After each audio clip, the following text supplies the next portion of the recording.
불현듯 동해바다가 보고 싶어졌다. 그래서 서울에서부터 속초까지 무작정 자전거를 탔다. 생각보다 너무 힘든데? 그래도 어찌어찌 도착한 바다를 보니까 피로가 풀렸다. 바다도 받겠다, 이대로 돌아갈까. 그러기엔 너무 아쉬워서 오랜만에 동해안을 따라 자전거를 타기로 했다. 인증센터를 따라 여행하는 동해안 자전거길은 전에 한번 다녀왔으니 이번에는 국가 어항을 중심으로 대포항을 시작, 아야진항, 공연진항, 거진항, 대진항까지 속초에서부터 고성까지 이르는 약 51km의 자전거 코스를 잡았다. 여기서 국가어항이란 이용 범위가 전국적인 어항 또는 도서 벽지에 위치하여 어장 개발과 어선 대피에 사용되는 어항을 말한다. 전국에 115개의 국가어항이 있다고 한다. 일단 시작점인 대포항을 찾았다.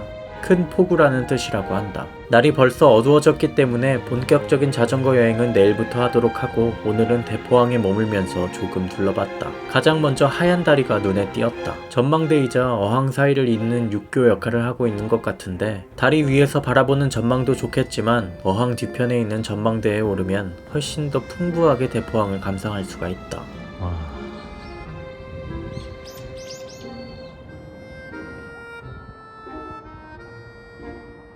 특히 해질녘에 봤던 대포항을 감싼 듯한 능선이 굉장히 인상적이었다. 야간 조명에 수산시장에 튀김골목에 대게까지 확실히 어항 자체가 관광지의 느낌이 물씬 나는 그런 곳이었다. 다음날 어제 못 가본 다리 위도 올라가 보고 방파제도 갔다가 등대 옆에서 사진도 찍고 여행길에 오르기 전 잠시 대포항을 쭉 훑어본 후 출발했다.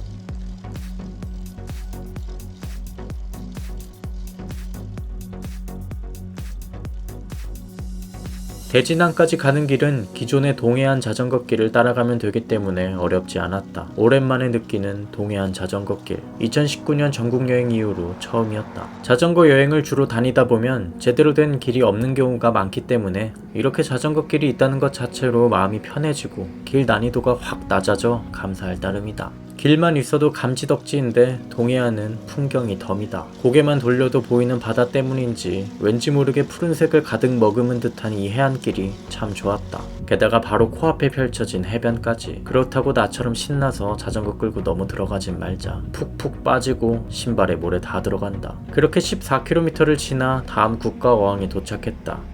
아야진항. 원래는 대야진이라고 불렸는데 일제강점기 때 일본이 큰 대자를 사용하지 못하게 해서 아야진으로 바뀌었다는 유래가 있다고 한다. 대포항보다는 작은 어항으로 가운데 돌무더기를 기준으로 양쪽이 탈모은 사람 마냥 M자 모양으로 움푹 들어가 있는 모습이었다. 나도 같은 M자라 그런지 괜히 마음이 더 쓰이고 친근하고 편하고 아무튼 그런 어항이었다. 방파제 쪽으로 가면 트릭 아트 포토존이 있다. 삼각대 없이 혼자 온 나는 도저히 찍을 수 없는 곳이라 살짝 서운했지만 우린 같은 M자니까 이해했다. 등대가 통통하니 귀엽게 생겨서 마음에 들었다. 국가어항을 돌아다니다 손상됐거나 보수가 필요한 시설물을 발견했을 때 신고할 수 있는 서비스도 있다. 신고 방법은 이처럼 시설물에 부착된 QR코드를 스캔하거나 어촌 어항관리 시스템에 접속하여 신청할 수 있다. 별것 아닌 것 같지만 이런 작은 노력들이 큰 사고를 방지하는 역할을 하기 때문에 국가어항을 여행 중이라면 이 점을 기억해두자. 다시 또 출발. 아야진 해변을 지나 오르막이 나왔다. 아야진 항에 있는 등대처럼 아주 작고 귀여운 녀석이라 가볍게 넘어가줬다.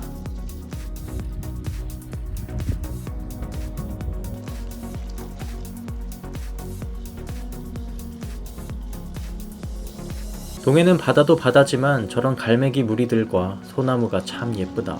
공연진항 근처에 있는 송지호에 들르면 호수를 따라 늘어선 소나무들을 볼 수 있으니 꼭 가보는 것을 추천한다. 이번에는 12km를 타서 도착했다. 공연진항. 한눈에 볼 수 있을 정도로 작은 어항이라 다 돌아보는데 얼마 걸리지 않았다. 항구 옆으로 해변이 바로 있고 어항 왼편에 특이하게 생긴 바위가 있다. 예전에는 일명 옥바위로 많이 불렸다고 하는데 지금은 수뭇개바위가 정식 명칭이라고 한다. 지금까지 지난 대포항과 아야진항도 일출 명소긴 하지만 여기 공연진항에 있는 이 수뭇개바위야말로 진짜 일출 명소라고 한다. 잘 기억했다가 나중에 다시 와야겠다.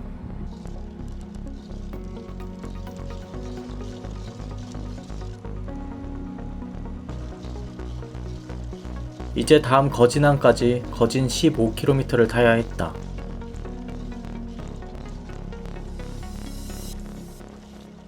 중간에 나오는 북천철교 인증센터. 오늘 처음 만난 인증센터라 반갑긴 했지만 도장 찍으러 온 것이 아니니 미련 없이 지나쳤다.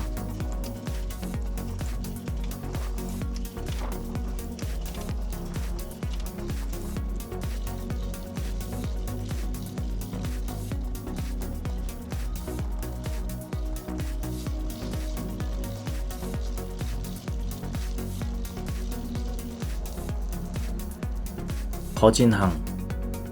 늘어선 어선들과 방파제, 작은 조선소와 갈매기들.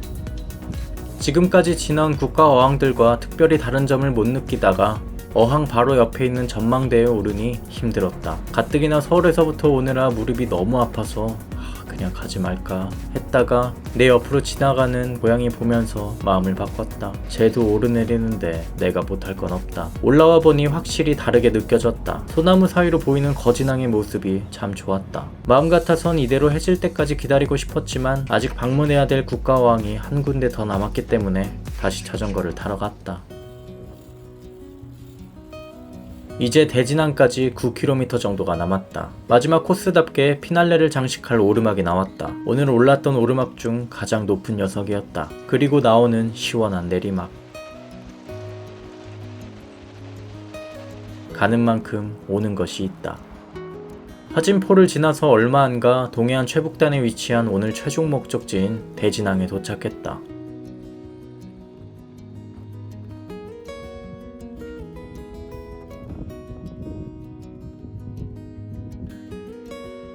거진항보다는 좀 작은 느낌의 어항이었고 중간에 해상공원이 있었다.